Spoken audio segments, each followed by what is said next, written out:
Est-ce que c'est 1984 parce que les gens... Ça va au-delà. Ça va au-delà de 1984. Parce qu'en réalité, pour ceux qui connaissent le roman, Winston peut aller à la campagne, des fois se soustraire au regard de Big Brother. Donc là, avec la reconnaissance faciale, les caméras de surveillance, pour justement... et en plus, on voit bien qu'on pousse des fois à une délinquance ou organiser un chaos contrôlé pour justement vous dire, oui, mais la caméra, vous voyez, c'est utile. Ça vous permet de, par prévention, si vous prenez un coup de couteau, on rattrapera la personne. Ça va tout changer. Et ça va tout changer, voilà. Donc oui, il y a un risque totalitaire qui est énorme. Après, je vais répondre, ce que je suis en grande partie d'accord avec ce qu'a dit Jean-Maxime, mais le droit, pour que les gens comprennent, le droit, c'est une fiction. Le droit, c'est une fiction. Le droit, c'est une fiction. C'est une fiction, son objectif, c'est de créer du réel. C'est-à-dire, quand on vous dit, vous arrêtez au feu rouge, c'est quelqu'un qui a créé une règle, qui a dit, quand il y a un feu rouge, vous vous arrêtez, et le but, c'est que, quand vous voyez le feu rouge, vous arrêtez. Mais en fait, dans le réel, je pense qu'on l'a tous fait ici. Moi, sur les routes où il n'y a personne, vous pouvez passer quand il n'y a pas de véhicule. Vous voyez ce que je veux dire ? Il dit qu'il a brûlé des feux rouges. Voilà, je le comprends. Mais là, justement, le fameux performatif. La dérive totalitaire, c'est quand la fiction n'a plus de lien avec le réel. Puisque là, quand vous aurez substitué la règle qui veut dire le contrôle a posteriori, une règle n'existe pas s'il n'y a pas de sanction. Une règle n'existe pas s'il n'y a pas de sanction. Une règle n'existe pas s'il n'y a pas de sanction. Par exemple, quand vous dites il est interdit de pénétrer sur le territoire français sans autorisation, et puis qu'il y a des gens qui pénètrent sans autorisation, puis qu'en fait il n'y a pas de sanction, la règle n'existe plus.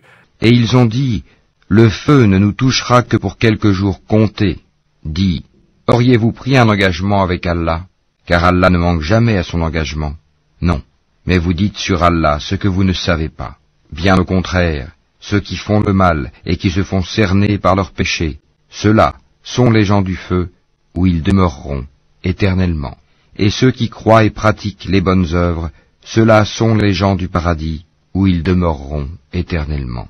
Donc le système de la règle et de la sanction sont fondamentaux. Mais là maintenant, et rappelle-toi, lorsque nous avons pris l'engagement des enfants d'Israël de n'adorer qu'Allah, de faire le bien envers les pères et les mères, les proches parents, les orphelins et les nécessiteux, d'avoir de bonnes paroles avec les gens, d'accomplir régulièrement la salate et d'acquitter la zakat, mais à l'exception d'un petit nombre de vous, vous manquiez à vos engagements en vous détournant de nos commandements. Et rappelez-vous, lorsque nous obtîmes de vous l'engagement de ne pas vous verser le sang, par le meurtre, de ne pas vous expulser les uns les autres de vos maisons, puis vous y avez souscrit avec votre propre témoignage, quoique ainsi engagés, voilà que vous vous entretuez, que vous expulsez de leur maison une partie d'entre vous, contre qui vous prêtez main forte par péché et agression, Mais quelle contradiction! Si vos coreligionnaires vous viennent captifs, vous les rançonnez, alors qu'il vous était interdit de les expulser de chez eux. Croyez-vous donc en une partie du livre, et rejetez-vous le reste? Ceux d'entre vous qui agissent de la sorte ne méritent que l'ignominie dans cette vie, et au jour de la résurrection, ils seront refoulés au plus dur châtiment, et Allah n'est pas inattentif à ce que vous faites. Certes, nous avons donné le livre à Moïse, nous avons envoyé après lui des prophètes successifs, et nous avons donné des preuves à Jésus, fils de Marie, et nous l'avons renforcé du Saint-Esprit. Est-ce qu'à chaque fois qu'un messager vous apportait des vérités contraires à vos souhaits, vous vous enfliez d'orgueil, vous traitiez les uns d'imposteurs, et vous tuiez les autres, et ils dirent, nos cœurs sont enveloppés et impénétrables.